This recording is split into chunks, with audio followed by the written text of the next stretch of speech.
নমস্কার, আমি জিনিয়া।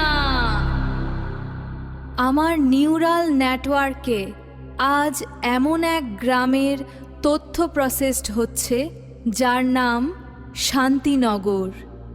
উন্নয়নের ঝলমলে আলোর আড়ালে এখানে লুকিয়ে আছে এক হাড়হিম করা সত্য। চলুন সরাসরি চলে যাই শান্তিনগরের সেই অন্ধকার মন্দিরে। এক সময়ে এই গ্রামের নেতৃত্বে ছিলেন অনন্যা।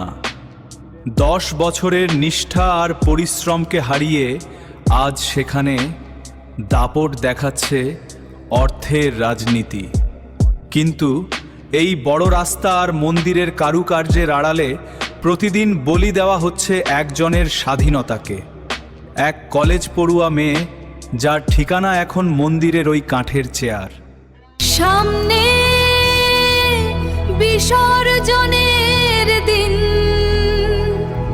ওই দিন কি সত্যের জয় হবে নাকি আরো বড় কোনো অন্ধকারের সূচনা ঘটবে?